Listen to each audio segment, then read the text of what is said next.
itu ada pertanyaan gue bang sambil nunggu kodok bang. Ya ini kan buat mereka semua. Kan lu tahu kan kalau gue punya Kemal Sport itu bang. Oh iya. Nah kalau menurut lu bang, gue bagusan Kemal Sport ini bikin channel sendiri atau kayak Gofar sama Koci kan dia pakai namanya dia, ada Grind Boys, ada apa Sekut Otomotif atau enggak Koci kadang-kadang ada ngajarin bisnis ada apa tapi atas nama Coach Justin kan.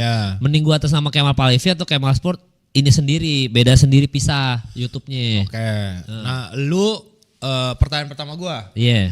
Pertanyaan pertama gua buat lu adalah, lu mau monetisasi cepat atau lu mau long term?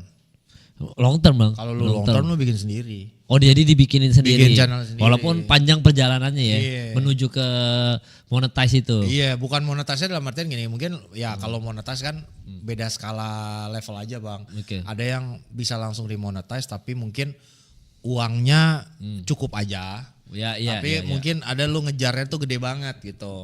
Nah itu beda-beda tuh. Kalau misalnya lu mau ngejar monetisasi cepat, ya menurut gue jalan paling gampang ya adalah pakai tetap sekarang kayak channel lu. Karena channel lu kan memang udah gede, udah ada basis penonton gitu. Jadi lu udah ketahuan average penontonnya berapa, apa yang bisa lu lakuin.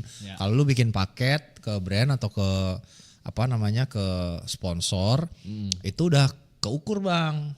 Dari sisi benefit yang bisa lo kasih gitu kan. Kalau misalnya lo bikin yang baru lagi, memang butuh waktu, cuman mungkin lebih sustain nanti ke depannya. Jadi lo bisa lo bisa bikin yang ini lagi karena kan belum tentu juga bang, maksudnya di channel pribadi bikin program itu yang diisi sama orang lain jalan juga enggak juga bang. Iya yang gue lihat kan dulu ketika gue masih partner sama Justin pun yang jalan ya yang ada dianya lagi. Iya yang ada Kosti aja yang kan. Adanya dia kayak dia bikin versus nih jalan, dia bikin offset duo jalan gitu. Terus gue kan sempat bikin brokot tuh bertiga sama Pange, itu jalan tuh gede banget viewsnya. Iya itu jalan, tapi ada dianya. Harus ada dia. Begitu nggak ada Koci, begitu nggak ada dianya pasti beda karena program itu bukanlah punya dia tapi ada di channel dia. Jadi orangnya tuh nggak sama kayak gue waktu gue bikin Subaton bang. Gue kan jarang ada di dalam live-nya. Iya banyak kan sih ini ya. Banyaknya anak-anak itu kan gitu. Nah itu juga jadi pembahasan tuh waktu di Subaton. Kok Bang Hanif nggak ada ya? Karena kan gue punya isu kesehatan kan. Iya. Pada saat itu jadi tetap harus tidur yang benar. Tetap harus tidur yang benar. Gue nggak bisa. Nah the moment gue akhirnya carry part Itali, ya penontonnya balik bang. Oh gitu. Karena kan pas gue udah di part di Italia, ya ini channel gue, ini punya gue gitu kan. Akhirnya penontonnya emang merasa dekat gitu, dan apapun yang gue lakukan ya seenggaknya resonate sama mereka. Oh iya, ya, gitu. Makanya gue karena mengincar kedekatan itu, makanya tadi gue bilang mungkin ya kan karena Kemal Sport ini udah emang gue aja gitu. Tadinya di channel gue aja karena memang nggak gini. Ini yang gue sampein sama Justin juga. Ini gue ngomong sama Justin nih pada saat dia bikin ini gue bilang. Kalau lu perspektifnya adalah lu pengen jadi kreator, ya udah lu effort lah untuk channel lu sendiri. Oke. Tapi kalau lu perspektifnya jadi pebisnis, bikin channel baru. Enggak, kalau bisa, elunya jangan konten. Oh, jadinya gini nih bang. Ini kalau pebisnis sih bang, pebisnis itu currency-nya waktu. Iya bang. Ya. Gua tuh pebisnis bang. Gua itu pebisnis yang terpaksa jadi kreator bang. Oke, iya benar. Makanya dari dulu tuh gue nginvest ke channel, gue nginvest channelnya Justin, gue nginvest ke channelnya yang lain. Dulu Nagita kan, gue toko Mama Gigi, iya. Gue itu invest dalam bentuk expertise gue, waktu gue, know-how gue, gimana gue bisa membuat bawa klien, bikin revenue. Itu investasi gue. Makanya gue CEO di situ dan gue bermitra sama Koci. Nah, yang currency pebisnis itu bang, lu bikin duit paling banyak waktu lu tuh buat apa? Nah kalau lu ngonten program lu ada 6 kayak Coach Justin, lu gak bisa bikin duit karena lu jadinya ngonten terus. Iya, jadi gak fokus ke situ. Programnya banyak dia. Iya. Karena dia mulu yang jadi di depan kamera. Nah pertanyaan gue ke lu itu, lu mau bikin duit atau lu mau jadi kreator? Iya pebisnis bang. Kalau lu jadi pebisnis, ya lu bikin channelnya sendiri, lu cari talentnya yang cocok, ya, lu kasih know-how dan expertise, lu biarin dia yang kerjain. Tapi box to box pernah gagal bang, begitu bang. Ya berarti nyari talentnya salah bang. Oh nyari talentnya salah. Nyari talentnya tuh nggak cocok sama konsepnya. Oh iya. Makanya gue bikin The Derby, sesimpel itu. The Derby itu gampang bang. Kerjaan gue tuh cuma mancing Justin marah-marah. Dia marah-marah, orang seneng, udah gitu doang. Oh gitu ya. Iya. Tugasnya di situ. Ya. Tapi kan tetap butuh coach berarti kan. Benar.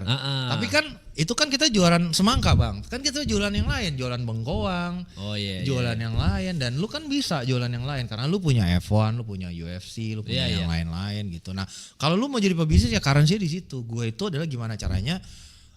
Kayak gue nih sekarang gue ngonten nih bang. Kalau misalnya gue ngonten udah habis nih sehari waktu gue tuh 12 jam. Orang tuh cuman bisa bertahan paling 18 jam lah bang kerja sehari. Jadinya tuh waktu gue buat jualan yang berkurang. Kalau waktu gue buat jualan berkurang, berarti pemasukan gue gak sebanyak itu. Nah kalau misal sekarang gue kurang ini, ngontennya gue dikit, cuma 3 jam. Gue jualannya 12 jam, ya duit gue lebih banyak bang. Nah pertanyaan gue, Bang Valen sama DPI. Gimana? Nah Bang Valen kan berarti kan gak selalu muncul kan? Berarti kan Bang Valen pebisnis dong? Enggak, kan dia channelnya tuh Jebret Media bang. Iya, bukan personal dia, makanya dia punya channel lagi Radot Valen kan. Oke. Iya. Berarti dipisah ya dipisah sama dia. Tapi kan jadinya ngos-ngosan juga dong ujung-ujungnya, maksudnya si Jebret Medianya maksud gue. Kenapa? Apa enggak? Kalau misalkan nggak dapat sponsor kan jadi ngos-ngosan bayar talentnya ya dong. Oh enggak, kalau Jebret Media udah bagian dari grup lebih gede. Nah itu next levelnya tuh. Oke, itu next level karena deh ya. Jebret Media tuh bagian dari grup yang lebih gede kan. Iya. Nah gitu, itu next levelnya. Gimana lu nyampe yang pertama lu ukur dulu napas lu. Ya, berarti kan dari sisi produksi talent itu kalau bisa nggak bayar. Jadi join venture lah. Iya, mereka ngasih waktunya, lo ngasih expertise dan juga produksi misalnya kayak gitu. Iya. Nah itu bisa bertahan berapa lama tuh bang gitu. Dengan model kayak gitu sampai akhirnya revenue-nya datang. Nah itu baru next level ketika lu udah punya revenue, P&L lo bagus, P&L tuh profit and loss ya guys gitu. P&L lo bagus itu bisa dijual. Oh baru bisa dijual ya. Baru bisa dijual. Ke brand-brand. Beda bang, macam-macam. Bisa ke brand yang mengiklan, bisa lagi ke grup yang lebih gede. Makanya nih gue korelasi lagi nih. Rans Entertainment kan dibeli 13% sama MTech bang. Iya. Sahamnya. Karena di 1 tahun itu mereka ada periode di mana mereka bikin duit gede banget setahun. Jadinya secara sebaran uang media mereka jadinya head to head sama media tradisional. Akhirnya MTech-nya beli. Ya berarti kan udah bermitra. Lu bagian jadi grup yang lebih gede. Ya lu gak punya lagi risk untuk mengatur, nggak bisa bayar gaji karena lu udah bagian dari yang lebih gede. Dan nggak bisa ngatur-ngatur ya. 13% itu harga nilainya yang masuk ke kantong lu, itu udah lu bisa pensiun seumur hidup. Itu. Jadi nyari talent ya. Tapi kan itu tetap butuh Raffi Ahmad kan, berarti di Rans itu kan. Atau ya kan maksudnya kalau tadi kita ngomongin jangan Koci Ajang di depan nih. Koci kan terlalu di depan, maksudnya orang mau nonton Kocinya kan. Begitu dia lempar ke talent lain nggak ada viewersnya kan.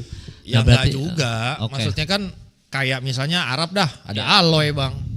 Oh iya. Ada Aloy bang. Jadi tuh ya lu pinter-pinter nilai talentnya lah, nilai talent yang mana yang ya mungkin belum waktunya. Misalnya kayak Gofar sama Wancoy. Iya nyari Wancoynya ini. Iya gitu. Kalau karena ada Wancoy. Bikin Wancoynya gitu. Iya. Bang kita omongin gitu 1000 bang. Langsung pada itu dengerin bang, ini mereka pada wah ini keren nih. Iya. Tuh dibilang sama Bang Dimas tuh.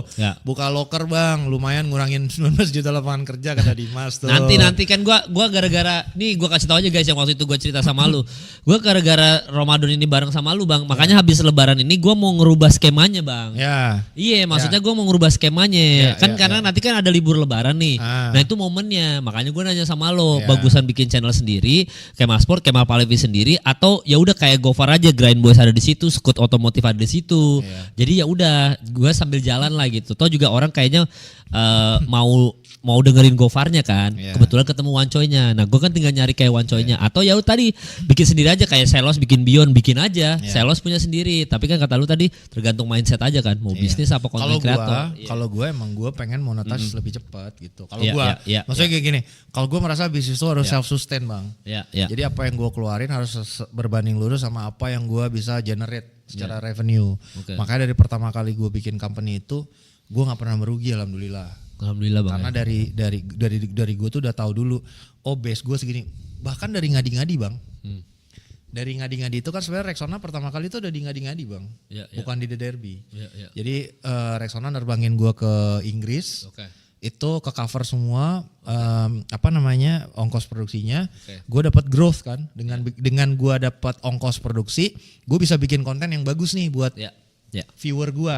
Mereka akhirnya appreciate channel gue growth gitu kan. Nah tapi gue pengen kalau gue dapat uangnya segitu aja bang, berarti kan gue nggak bisa melakukan sesuatu yang lebih gede lagi nih, karena segitu doang nih.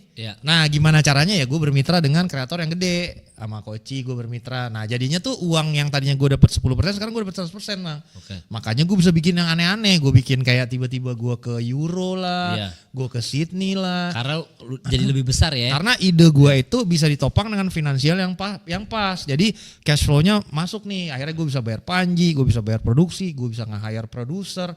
Jadi semuanya proper gitu bang, karena ada cash flow-nya. Karena itu semua bisa dijual. Dari brand tapi ya. Dari brand, karena memang bisnis model gue dari dulu kayak gitu. Nah ada juga kreator yang memang source of revenue-nya tuh dari penontonnya, itu juga bisa bang. Nah kalau gue merasa, gue gak tahu ya, mungkin gue salah. Tapi yang gue rasa kalau penonton bola belum semature itu untuk dijadikan source commodity membuat kreator itu bisa hidup. Beda sama entertainment kan lebih lebar tuh bang. Saya kayak maraton dah sekarang.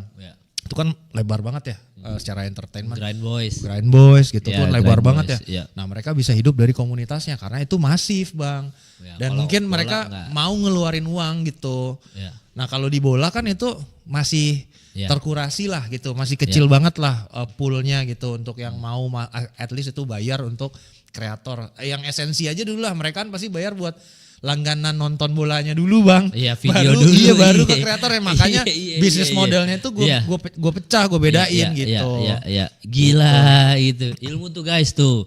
Ya kan, gue kemarin gara-gara lu bilang soal bang ini bang apa butuh ilmu nih gitu-gitu. Iya benar juga. Tapi emang kayaknya gue bakal nyari talent-talent nih. Jadi buat teman-teman yang merasa knowledge-nya bagus soal F1 UFC langsung nyari buka loker aja.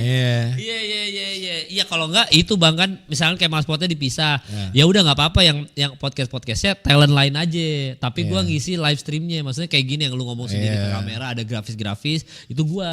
Nanti yang podcastnya gak usah gue nge-host, udah anak-anak itu aja. Gak apa-apa bang, kalau lu mau podcast juga, kalau misalnya lu bisa monetize mah gak apa-apa, menurut gue baik buat bisnisnya. Makanya gue itu yang penting gue lihat dulu kalau gue invest tuh returnnya berapa lama gitu. Di channel ini Bang Hanif jual membernya begitu bang komennya bang. Iya. Makanya yang gue jual tuh member gue. Iya. Itu member gue yang militan gitu. Kalau di bola yang berhasil sih Goldbridge United Stand dia bilang selain fanbase MU tapi bisa juga punya fanbase general di That's Football. Nah tuh bagus back tuh benar. Iya gitu. Iya subuh ini daging banget. Iya gitu. Makanya tadi gue bilang apakah obrolan ini off air aja apa sekalian on air aja biar penonton ini. Gue kan emang gak pernah ada yang ditutupin guys. Gitu. Kalau menurut gue maksudnya ya baik juga buat viewer ya diomongin aja. Tanya aja gitu.